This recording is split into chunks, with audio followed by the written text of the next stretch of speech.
maliden cɛ ni muso denmisɛnnin mɔgɔkɔrɔba aw bɛɛ lajɛlen ni yakuma aw ni sɔgɔma aw ni wula aw ni tile aw ni su o denkɛ ni aw balimakɛ don Dirisa Mɛmɛnta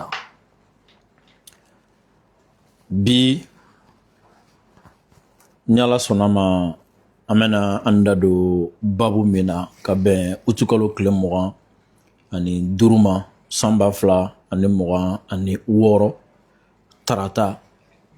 o ye kunu Mali jamana gouvernement ɲɛmɔgɔ n'o ye général Abdoulaye Maïga ani a ka délégation Modibo Kone général Modibo Kone n'o ye SE ɲɛmɔgɔ ye fo ka taga se ministre des affaires étrangères ma n'o ye Abdoulaye Diop ye olu ye tagali min kɛ Algérie wa tagali kɔnɔna la u sera Algérie jamana kuntigi fɛ yen n'o ye président Abdul Majid Tebboune u ni Tebboune ka ɲɔgɔn ye kɔnɔ ani Tebboune ka ɲɔgɔn ye bannen fɛn min ye Mali premier ministre ye n'o ye général Abdoulaye Maïga ye a ye discours dɔ tenu a ye ɲɛfɔli dɔ kɛ ɲɛfɔli min bi ni an bɛna an intéressé a la walasa k'a dɔn a ye mun de fɔ et surtout walasa k'a dɔn Mali ani Algérie ni ɲɔgɔn cɛ kunun sigi la u kumana kuma minnu kan et o kɔnɔna la fɛn min ye point ba fila o point ba fila ni Ala sɔnna ma an bɛna o de développer premier ministre ka discours lamɛnlen kɔfɛ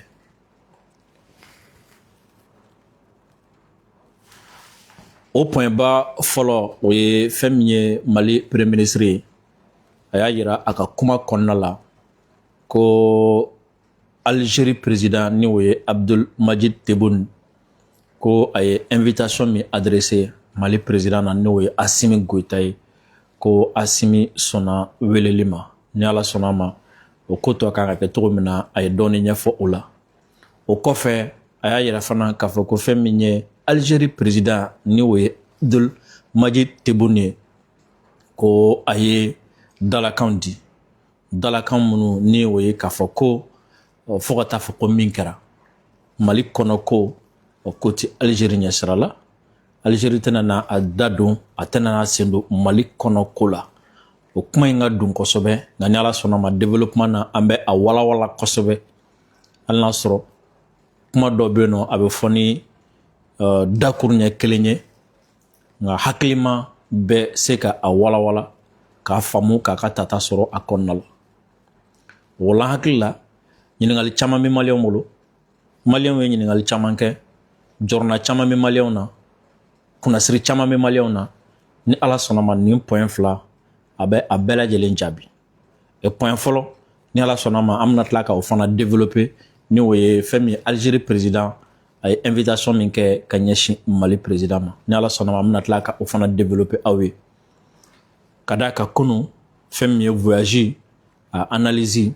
a kɛcogo a kɛkun a daminɛna waati jumɛn an tila an y'an da don o la kunun ka o walawala aw ye kosɛbɛ c'est pas la peine an ka segin o kan k'a fɔ ko an bɛna an da don o la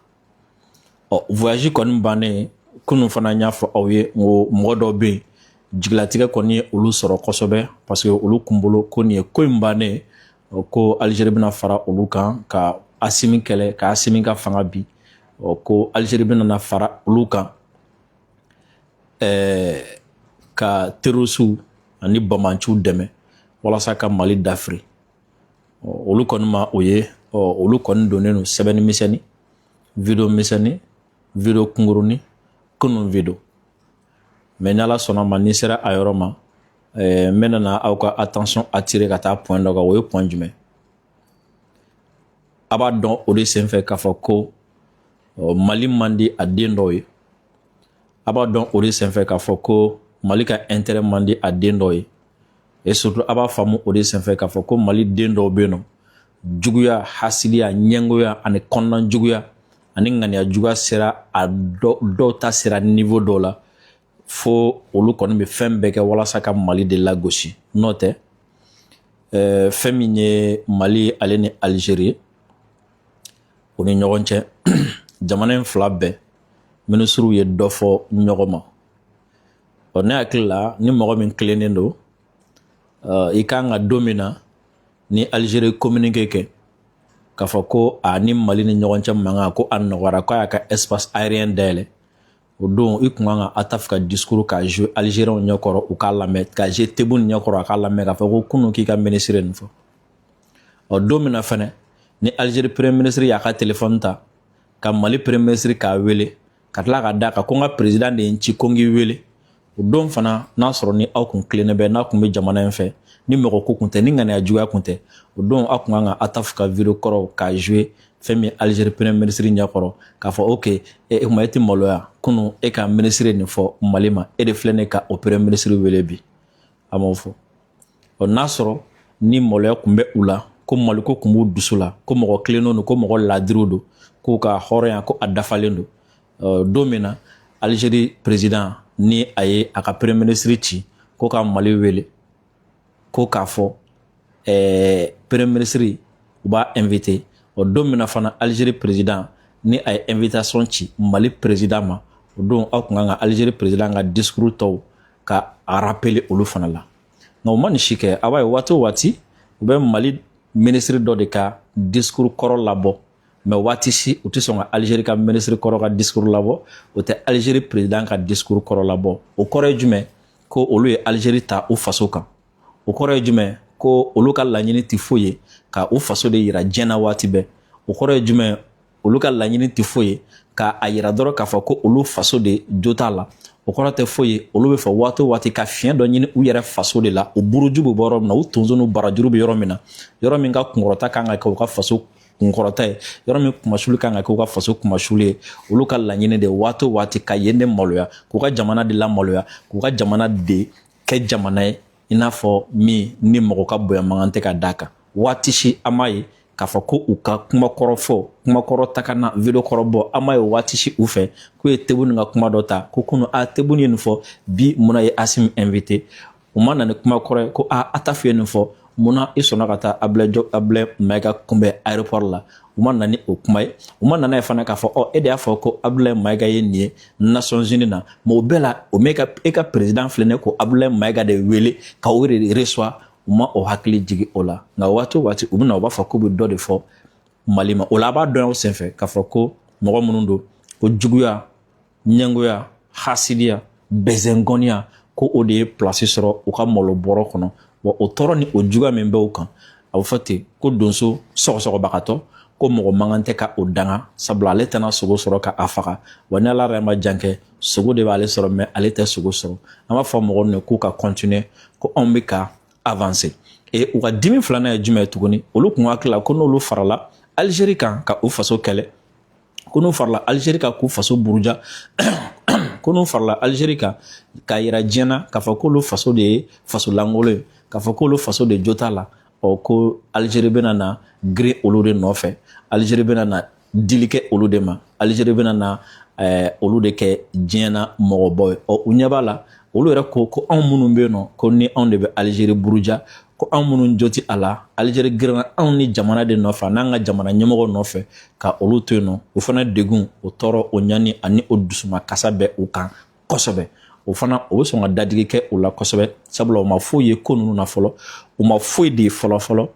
ko minnu bɛ nale baara minnu bɛ nale don n'a nataw la n'u y'olu ye u ka dusukasi dɔ bɛ fara a kan ka tɛmɛ nin kan n'u y'an ye avion kɔnɔ an bɛ ka taga Algérie u ka dusukasi a bɛ bonya ka tɛmɛ nin kan wa n'u ye an ye an bɛ k'an yaala Algérie kɔnɔ u ka dusukasi u bɛ bonya ka tɛmɛ nin bɛɛ lajɛlen kan o la an bɛ min f'u ye dɔrɔn an b'a f'u ye k'u ka so u ka bonya ka a fɛrɛ ka dilan caman da a kɔnɔ sabula dilan minnu b'u ka so kɔnɔ sigiyɔrɔ minnu b'u ka so la nin waati na don min na dusukasi nata minnu bɛ ka nalen ko o place tɛna kɛ u ka so kɔnɔ min bɛna se ka dusukasi ninnu kunbɛn donc k'u ka so fɛrɛ u k'u ka salon fɛrɛ n'u yɛrɛ bɛ se u ka so dɔ jɔ u ka so sanfɛ ou bien k'u ka plage dɔ ɲini kabi sisan u bɛna taga u ko ka taa fiɲɛ minɛ plage min na a nataw n'u ye olu ye u bɛna dusukasi min da olu kan nin ye mɔgɔw garijɛgɛ ye mɔgɔ minnu bɛ yen nɔ ni olu ye u faso ka o labila wali faso ye sabula aw b'a lajɛ bi ne ma mɔgɔ si Algérie kɔnɔ ko Algérien min ni ye Tebboune ka discours kɔrɔ dɔ ta ko k'o jouer ko Tebboune e filɛ nin ye kunun e ye nin fɔ Assimi ninnu ma o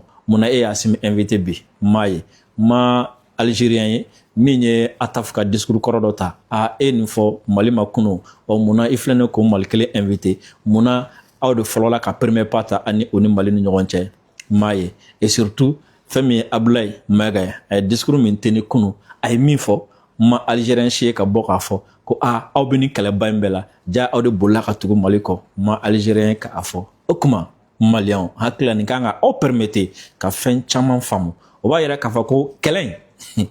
an ni Algérie tun bɛ kɛlɛ la dɛ mais Algérie ka di Algérien caman ye ka tɛmɛ i n'a fɔ Mali ka di Malien dɔ ye cogo min na basi t'a la i n'a fɔ n y'a fɔ ɲɛna cogo min na bi an bɛna intéresser sujet min na o ye fɛn min Mali premier ministre général la division Abdoulaye Mayiga a ye discours min kɛ Algérie kunu a bɔlen kɔ ani Tebboune ka ɲɔgɔn ye la nka yan'an k'an da don a la ka ɲini aw fɛ video aw ka aimer aw ka partager aw ka cœur caman bila aw minnu bɛ nin waati na ko aw bɛ k'an lajɛ an ka page Facebook kan Dirisa Mementa a ye video aimer aw ka partager aw ka cœur bila aw kana ɲinɛ k'aw abonner an ka page Facebook la aw minnu fana bɛ nin waati na ko aw bɛ k'an lajɛ an ka chaîne YouTube kan Dirisa Mementa a ye continuer ka video aimer a ye continuer k'aw abonner et surtout a ye continuer k'aw ka cloche de notification activer wala ni an ye video kɛ YouTube kan YouTube bɛ video ci aw ma sous forme de notification video aw bɛ a sɔrɔ ka a lajɛ k'a sɔrɔ aw ma recherche jan kɛ o fana tɛmɛlen kɔfɛ aw minnu bɛ ko aw sigilen don Amérique jamana kan ko aw bɛ fɛ ka wari ci kana Mali la walima aw minnu sigilen don Europe jamana kan ko aw bɛ fɛ ka wari ci kana Mali la ka ɲini aw fɛ aw ka application Sendwave télécharger k'a sigi aw ka téléphone kɔnɔna la aw ka wari ci ni o ye kana Mali la n'a bɛ wari ci aw ka gɛlɛya a ka code promo Dirisa 10 a ka o utiliser anw bɛ nafa sɔrɔ a la aw fana bɛ nafa sɔrɔ a la nin waati na fɛn min ye général premier ministre Abdoulaye Mayiga ye a ye discours min kɛ Algérie an bɛna jɛ ka discours in ka bɛɛ lajɛlen lamɛn ɲɔgɔn fɛ ensuite n'an tilal'o la n mago bɛ point fila min na discours in kɔnɔ point fila min ni bɛ fɛ ka o développer bi après n bɛ sɔrɔ ka se o point fila ma o la video a y'a aimer aw ka partager aw ka cœur caman bila an bɛ jɛ ka Mali premier ministre général de division Abdoulaye Mayiga a ye discours min kɛ Algérie kunu an bɛ jɛ ka a lamɛn ɲɔgɔn fɛ.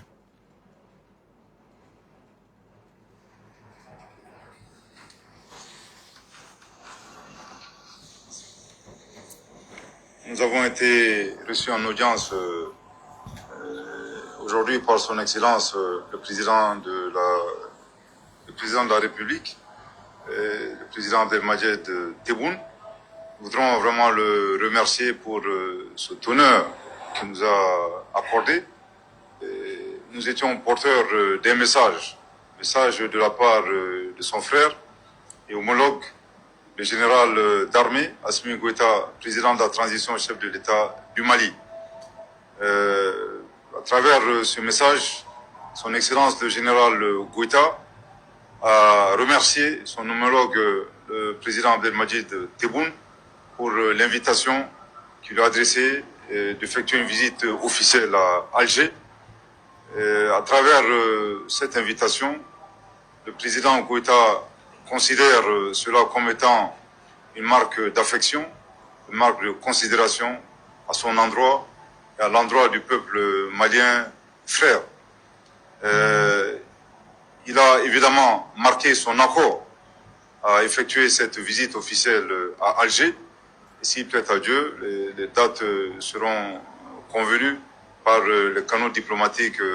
habituels.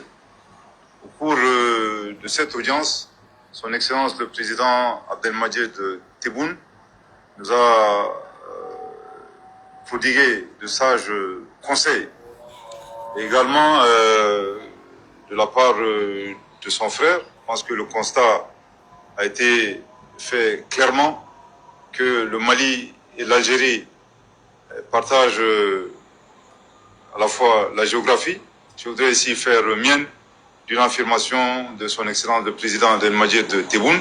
affirmation selon laquelle nous ne pouvons pas déménager. Je pense qu'à travers cette affirmation, quelque part nous sommes condamnés à cheminer ensemble,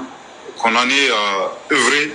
dans le sens de la prospérité pour nos deux peuples. Également, à travers ces liens, il est important d'évoquer l'histoire proche. Je pense que les pères fondateurs de nos deux pays se sont engagés de manière obstinée à lutter contre le néocolonialisme et à se battre pour la dignité de l'homme et de l'homme africain de manière générale. Également, l'histoire lointaine que partagent nos deux pays. Je voudrais ici, je pense en particulier à l'université du Madrouche, également Tombouctou, qui ont été de grands carrefours de diffusion de savoir dans le monde. Je pense que cette histoire à la fois proche et l'histoire lointaine peuvent servir de substrat afin que nos pays s'inscrivent dans la marche de la modernité et du progrès. Toujours considérant ces liens, il est également important d'évoquer les défis auxquels nos pays sont confrontés. Défis multiformes. Je pense que suivant ce constat fait de manière très claire par nos deux chefs d'État, ils ont estimé qu'il fallait faire de notre région un havre de paix, une région débarrassée de toute forme de néocolonialisme, de toute forme d'hégémonie, une région prospère, une région débarrassée de toute forme également de terrorisme. Je pense que c'est à ce point que le développement sera un développement bien ancré, un développement au profit de nos braves populations. Je voudrais également profiter de cette occasion pour remercier encore chaleureusement son Excellence le Président Abdelmadjid Tebboune pour l'hospitalité qui nous a été accordée, à moi-même et à la délégation que j'ai l'honneur de conduire aujourd'hui à Alger. Je voudrais souligner que le 9 août 2026, sur ces instructions, j'ai eu un échange téléphonique très fructueux avec mon frère, le Premier ministre Greib, Safi Greib, et suivant les instructions de nos deux chefs d'État, nous avons tenu à rassurer son Excellence le Président Abdelmadjid Tebboune que le Mali, sous le leadership de son Excellence le Général d'armée Assimi Goïta, ne ménagera aucun effort afin que la vision partagée de nos deux leaders se matérialise pour l'intérêt de nos peuples. Je voudrais également rappeler le point de vue de son Excellence le Président Abdelmadjid Tebboune. Je pense qu'il a réitéré que l'Algérie ne s'ingérera jamais dans les affaires intérieures de nos pays et fera en sorte que le respect de la souveraineté et la non-ingérence dans les affaires intérieures soient des conditions prérequises, fondement de cette vision partagée consistant à faire de notre région un havre de paix. Il est également important de rappeler que cette vision n'est pas une vision uniquement malienne, c'est une vision également partagée par leurs excellences, le général d'armée Abdourahmane Tchani, président de la République du Niger, et son excellence le président capitaine Ibrahim Traoré, président du Faso, dans le cadre de la Confédération des États du Sahel. Nié Mali Premier ministre général de division Abdoulaye Maïga ani Tebboune ka ɲɔgɔn ye kɔfɛ a ye laseli min kɛ laseli in kɔnɔna la hali n'a sɔrɔ an tɛna se ka an da don a bɛɛ la k'an bɛna segin a bɛɛ kan et surtout n y'a fɔ n ko point fila b'a la an bɛ tila ka segin ka na o point fila kan o point fila o ye Mali ni Algérie an ka jɛn a bɛna na sigi min yɛrɛ kan mun nana ni nin bɛɛ ye mun de y'a to Mali sɔnna surtout mun y'a to Algérie fana sɔnna Algérie dara ko la ni Ala sɔnna ma an bɛ tila ka segin o point fila kan mais bakuruba fɔ la a y'a yɛrɛ k'a fɔ ko a ye tagali min kɛ Algérie a bɛ Algérie président fo kosɛbɛ ka Algériens fo kosɛbɛ u y'u bisimilali min kɛ ensuite o ye k'a fɔ ko an bɛ don min na i n'a fɔ bi fɛn min ye Algérie a ɲɛmɔgɔ ni o ye Abdelmadjid Tebboune ye ani Assimi Goïta ko u bɛɛ lajɛlen ka faamuyalikɛcogo ye kelen ye hakilila minnu na o ye jumɛn ye o ye k'a fɔ ko ka an ka sigida ninnu Mali ani Algérie ko k'a bɛɛ kɛ jamana ye jamana minnu ni bɛn ani kɛlɛya ani basigi de bi a kɔnɔna la wa jamana minnu fana c'est à dire bɛn ni kɛlɛya minnu fana ni olu bɛ nale fɛn min ye jatigɛ wale kɛbaga minnu bɛ tiɲɛnikɛla minnu bɛ yen nɔ ka olu kɛlɛ ka olu mabɔ an ka sigida ninnu na ko u ka faamucogo ye c'est à dire u bɛɛ sɔnna ma k'a fɔ ko an ka sigida ninnu mago bɛ bɛn na wa bɛn fana a tɛ se ka taa nin taasira ninnu kɔ ɲɔgɔnye ninnu kɔnɔna la a y'a yira k'a fɔ ko fɛn min ye Mali président n'o ye Assimi Goïta ye ko o ye kuma kɛrɛnkɛrɛnnen dɔ don a da a ka taa o kuma kɛrɛnkɛrɛnnen minnu fɔ ni Ala sɔnna ma o bɛ an ka point spécial in fɛ ensuite a y'a yira k'u ka kuma in fana kɔnɔna la ko fɛn min ye Abdulmajid Tebboune n'o ye Algérie président ye ko a ye kɛlɛkan dɔ fana ta c'est à dire a ye dalakan dɔ di tuguni minnu ni a seginna olu ka k'olu fana kurakuraya an bɛna segin ka olu de lamɛn tuguni parce que n ka bi sigi n bɛ fɛ ka kuma o yɔrɔ fila de kan kosɛbɛ parce que o yɔrɔ fila non seulement o de bɛ maliyɛnw la rassurer et puis surtout o yɔrɔ fila maliyɛnw bɛ fɛ ka o de dɔn yɛrɛ o yɔrɔ fila n bɛna segin o kan an ka jɛ k'o lamɛn. Nous étions porteurs des messages de la part de son frère et homologue, le général d'armée Assimi Goïta, président de la transition, chef de l'État du Mali. À travers ce message, son Excellence le général Goïta a remercié son homologue, le président Abdelmadjid Tebboune, pour l'invitation qu'il lui a adressée d'effectuer une visite officielle à Alger. Premier ministre ko u bɛ Algérie n'o ye kunu ye ko fɛn min ye Mali président Assimi Goïta ye ko o ka kumakan kɛrɛnkɛrɛnnen dɔ bɛ a bolo ka ɲɛsin Algérie président ma n'o ye Abdelmadjid Tebboune ye ko k'a fɔ a ye k'a yira la k'a fɔ ko Abdelmadjid Tebboune n'o ye Algérie président ye ko a ye invitation kɛrɛnkɛrɛnnen min ci ale ma k'a fɔ ko ale Assimi Goïta a ka taga Algérie. Effectuer une visite officielle à Alger. À travers cette invitation, le président Goïta considère cela comme étant une marque d'affection, une marque de considération à son endroit et à l'endroit du peuple malien. Ko fɛn min ye Abdelmadjid Tebboune n'o ye Algérie président ye ko a y'a ɲinini min kɛ ko ale Assimi Goïta ka taga Algérie ko Mali bo o minɛ i n'a fɔ o ye bonya de ka ɲɛsin Mali ma o ye c'est à dire o b'a yira k'a fɔ ko ale a Mali bonya bɛ a yɔrɔ voilà bref o b'a yira k'a fɔ ko Mali bonya bɛ a yɔrɔ maliyɛnw bonya bɛ a yɔrɔ wa Assimi fana bonya bɛ a yɔrɔ. À son endroit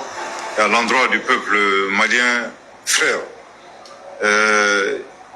Il a évidemment marqué son accord à effectuer cette visite officielle à Alger. Et s'il plaît à Dieu, les dates seront convenues par les canaux diplomatiques habituels. Ko o la sa ko fɛn min Assimi Goïta ye ko a sɔnna Algérie président ka invitation ma ni Ala sɔnna ma ko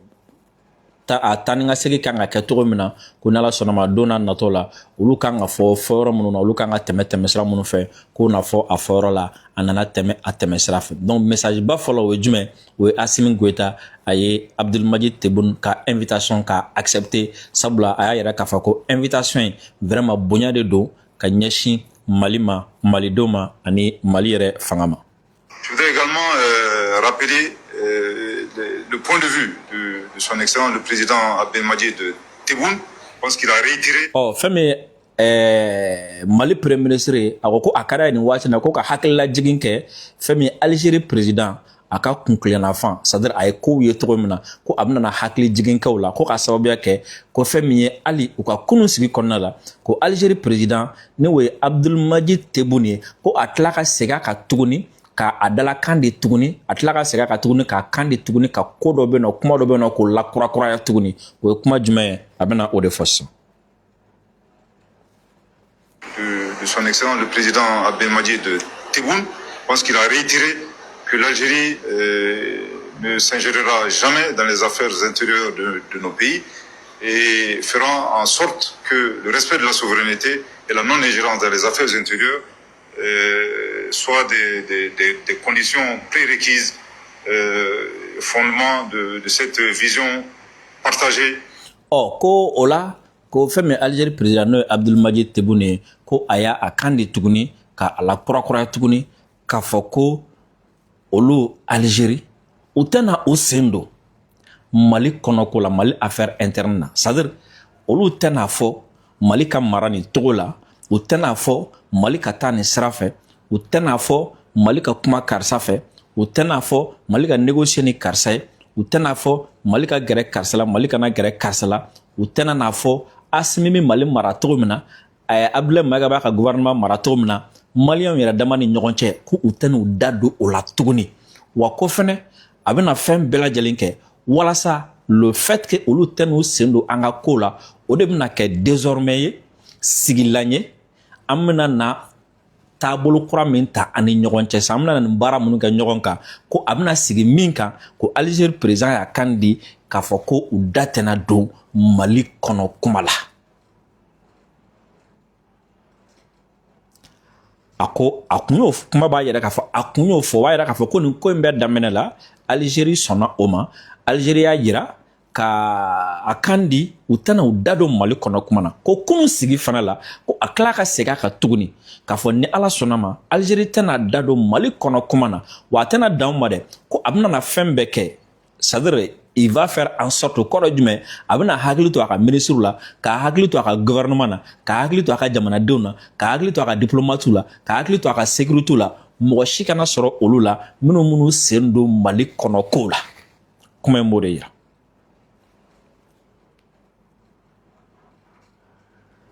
Dans les affaires intérieures, soit des conditions prérequises, fondement de cette vision partagée consistant à faire de notre région un havre de paix. Il est également important de rappeler que cette vision n'est pas une vision uniquement malienne, c'est une vision également partagée par leurs excellences, le général d'armée Abdourahmane Tchani, président de la République du Niger, et son excellence le président capitaine Ibrahim Traoré, président du Faso, dans le cadre de la Confédération des États du Sahel. Akowa ko nin tɛ dɔrɔn, c'est-à-dire Algérie kana na sen don Mali kɔnɔ kumaw la, ko o ti ani Tebboune dɔrɔn ni ɲɔgɔn cɛ, o t'ani Tebboune dɔrɔn ka faamuyalikɛcogo ye dɛ, ko hali o de ye taabolo ye, o de ye faamuyalikɛcogo ye, o de ye ko ye hali Tchani fana ye min laɲini ni o ye Niger président ye, capitaine Ibrahim Traoré, olu fana ye min laɲini min ni o ye Burkina président ye. Nin parti laban c'est très important. O b'a yira de k'a fɔ ko min filɛ ne ka tɛmɛ nin waati na Mali ni Algérie ni ɲɔgɔn cɛ, ko AES bɛɛ lajɛlen de jamakan don,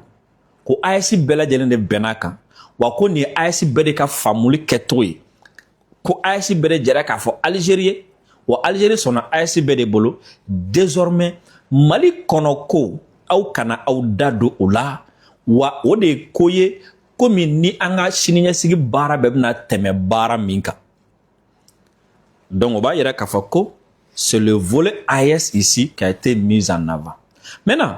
an bɛ nin parti in faamu cogo di ni o ye k'a fɔ ko non-ingérence aux affaires intérieures, c'est-à-dire ingérence tɛna kɛ tuguni, wa Tebboune bɛna fɛn bɛɛ kɛ walasa ingérence kana kɛ. Ingérence o kɔrɔ ye jumɛn ye bamanankan jɛlen na? O kɔrɔ ko Algérie tɛna sen don Mali kɔnɔna ko la a gɛlɛman fara a nɔgɔya kan fo Algérie ka wele min na, n'a ma wele min na a tɛna da don o la, a tɛna sen don o la. O la o faamuli o ye komi Mali ye jalaki ta ka Algérie sɛgɛrɛ, ko marifatigi minnu bɛ ni olu bɛ ka attaquer ni o ye terroriste ye, ko Algérie ni olu sen bɛ ɲɔgɔn na. An ni Algérie tɛ se ka jɛ ka Algérie ni olu sen to ɲɔgɔn na. Nin kuma in b'a yira k'a fɔ ko an ni Algérie ka gɛrɛ ɲɔgɔn na a sirila mun ka désormais Algérie tɛ marifatigi dɛmɛ Mali kan, a tɛna terroriste dɛmɛ, a t'a sen don terroriste la, wa a tɛna fara terroriste kan ka dankari Mali la, a tɛna fara rebelle kan ka dankari Mali la, ani rebelle tɛna jɛ kɛ Mali contre la, ani terroriste tɛna jɛ kɛ Mali contre la, ani politique mɔgɔ tɛna na jɛ kɛ Mali juguya la. Nin kɔrɔ de ye. Kɔrɔ ko Tebboune y'a dalakan di ko ko bɛ yen ko ye Mali kɔnɔ ko kuma ye. Assimi ka sigili ni Assimi ka sigibaliya, Mali tilali ni Mali tilabaliya, Azawadi wo i kirikara o, Sefɛri wo i kirikara o, élection ka kɛ o élection kana kɛ o irisiw ka to yan o irisiw kana to yan o ye Mali kɔnɔ kuma ye Tebboune da tɛ o la Algérie da tɛ o la wa a da t'a la dɔrɔn tɛ dɛ a tɛ n'a sen don a la parce que da b'a la ani sen b'a la o ye ko fila ye ko minnu tɛ ko kelen ye discours la i bɛ se k'a fɔ ko Mali kɔnɔna kan ka kɛ tan de Mali ni karisa de kan ka gɛrɛ ɲɔgɔn na Mali ni karisa man kan tɛ ka gɛrɛ ɲɔgɔn na o ye i da bɛ a kuma la ye i sen bɛ a la o ye i ka to ka baara kɛ dugumana na ji jukɔrɔ k'a taa fara mɔgɔ dɔ kan mɔgɔ min bɛ k'a fɔ ko ka Mali taa sira dɔ fɛ ka taa fara mɔgɔ dɔ kan mɔgɔ min bɛ ka ko dɔ kɛ Mali la ainsi de suite donc o ye k'i sen don a la ye donc ko Tebboune y'a dalakan di wa fana kuma b'a yɛrɛ k'a fɔ ko Mali fana ye fɛn sɔrɔ u ye daliluya de sɔrɔ k'a fɔ ko a y'o min kɛ a bɛna o bɔ a sira ma donc a tɔ bɛna sigi o de kan an ka jɛ bɛna sigi o de kan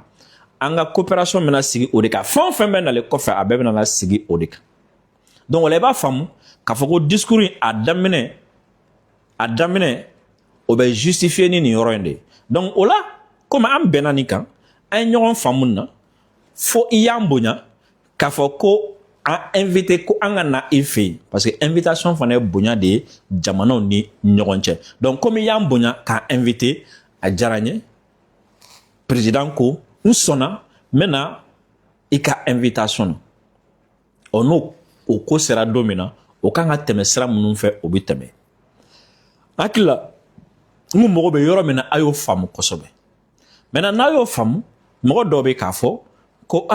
vraiment munna premier ministre bɛ taa n'o bɔra yen président de bɛ taa Tebboune de kan ka na yan ne ko n ko an k'an dusu da kɛlɛ bɛ kɛ ni dusu ye nka hɛrɛ bɛ sɔrɔ ni hakili ye kɛlɛ bɛ kɛ ni dusu ye hɛrɛ bɛ sɔrɔ ni hakili ye an ye kɛlɛ kɛ ni an ko ka kɛlɛ ban ni ɲɔgɔn cɛ an sera hɛrɛ ma sisan an b'o ɲini ni hakili de n'a sɔrɔ ni Mali de tun ye kɛlɛ bannen ni Mali de tun ye Algérie invité ni Algérie ko k'a tɛ na an b'a fɔ Mali i fana kana taa n'a sɔrɔ mankan nɔgɔyalen ni premier ministre de tun ye Algérie premier ministre invité n'a ko k'a tɛ taa an b'a fɔ fo ka na nka olu de ye premier ministre ye olu de ka président ye an ka premier ministre invité premier ministre taara o kɔfɛ anw m'a fɔ k'u ka na o kɔfɛ olu tilara k'an ka président fana invité tuguni donc invitation bɛɛ bɛ ka bɔ olu de ka fanfɛ ka bɔ yɔrɔ aw kan ka dɔn k'a fɔ ko déjà an ka mɔgɔw bɛ posture min na o ye jumɛn ye kɛlɛ kɔni banna ani ɲɔgɔn cɛ nka anw bɛ se ka an ka sira ta aw yɛrɛ aw fana bɛ se k'aw ka sira ta aw yɛrɛ o kɔnɔna la Algériens bɛ posture min na o ye kɛlɛ banna ani ɲɔgɔn cɛ nka vraiment anw bɛ fɛ de yanni kɛlɛ kun ka na an kun bɛ niveau min na an ka tɛmɛ o kan an kun bɛ se ka fɛn o fɛn kɛ kɔrɔlen an kun bɛ se ka baara fɛn fɛn kɛ ɲɔgɔn fɛ kɔrɔlen an kan ka fɛn o fɛn kɛ aw ye an kan ka fɛn fɛn kɛ aw kama an kan ka fɛn fɛn kɛ ɲɔgɔn fɛ kɔrɔlen anw ɲɛ b'a la anw kan k'o bɛɛ de kɛ a bɛ n'a fɔ sisan nɔ ni mɔgɔ dɔ i n'a kɛlɛla vraiment i nimisara kɛlɛ na kɛlɛ banna sisan nɔ ko de tun bɛ yen nɔ dɛ ne kun kan k'o k'a ye dɛ i bɛ fɛ k'a bɛɛ kɛ donc a bɛ n'a fɔ olu bɛ posture min na non seulement kɛlɛ in ka ban o ka continuer o ka di u ye a b'an fana nafa n bɛ se k'a fɔ a b'anw nafa kosɛbɛ yɛrɛ mais i b'a ye k'a fɔ ko halisa olu bɛ fɛ k'a yira diɲɛ bɛɛ de la et surtout k'a yira anw fana la k'a fɔ ko kɛlɛ in bannen kɔfɛ dɛ olu bɛ fɛ an ka fɛnba de kɛ ɲɔgɔn fɛ an ka taa yɔrɔ jan de la donc an ka kow lateliya et surtout u mago bɛ a la parce que mɔgɔ min bɛ sama kosɛbɛ o kɔrɔ ko o mago b'a la donc fɛn caman bɛ yen nɔ fɛn minnu bɛ yen nɔ ni an bɛ se k'olu kɛ ɲɔgɔn fɛ teliya la ne kɔni bolo mɔgɔ tun bɛ fɛ ka mun yira waati min na ni Algérie kun fɔlen don ɲɔgɔn kɔ Mali yɛrɛ den dɔw minnu y'a den jugu ye olu farala kɛnɛma mɔgɔw kan ka fara Algérie yɛrɛ kan k'u bɛ taga yira diɲɛ na de ko kɛlɛ wɛrɛ t'an ni ɲɔgɔn cɛ dɛ ko anw ka jamana ɲɛmɔgɔ ka bon u yɛrɛ bolo de ko anw ka jamana ɲɛmɔgɔ yaadalen de don k'u kafalen de don wa k'u tɛ jamana ko kɛlɛ yɛrɛ la k'u b'u yɛrɛ ka hɛrɛ kɛlɛ de la o mɔgɔ minnu taara o lakali ka t'o fɔ diɲɛ mɔgɔ bɛɛ ɲɛkɔrɔ o Algérie kelen tila ka segin ka na an n'a ye ɲɔgɔn faamu n'anw ko sisan non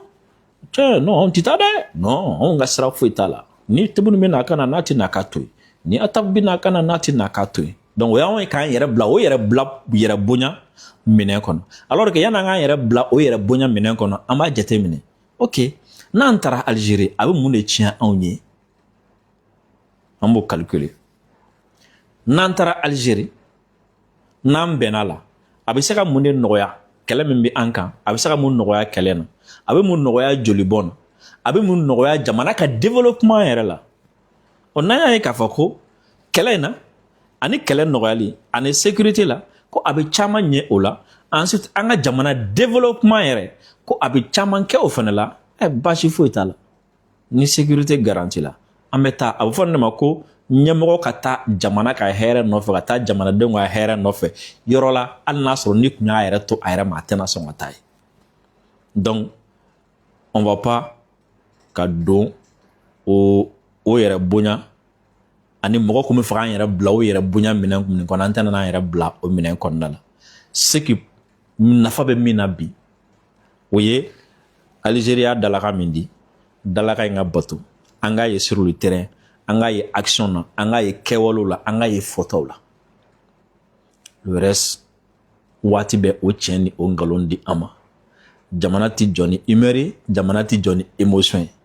minnu bɛ yaala la kuma misɛnnin lakalew la ni olu de kun invitera olu tɛ si yɛrɛ olu dɔw yɛrɛ y'a ɲini ka taa olu ma reçoit yɛrɛ donc ne bolo n tɛ baasi la koyi de toute façon ni kelen bɔra an jugu la o de ye hɛrɛ de toute façon ni kelen farala mɔgɔw kan an ni minnu ka baara la n'an bɛ se ka hɛrɛ sɔrɔ la o de ye intérêt ye o de ye nafa ye donc je pense que an kan ka taa o sira de fɛ dusu an mago b'a la ni mɔgɔ ko k'a b'an kɛlɛ walasa an ka se k'an jɔ a tigi fɛ k'a kɛlɛ ka se a la hakili an mago b'a la waati min na ni an n'a tigi bɛnna min b'a to an bɛ se k'an ka nafa sɔrɔ o tigi bolo ne ye laɲini salamu aleykum a k'an bɛn diɲɛ waati wɛrɛ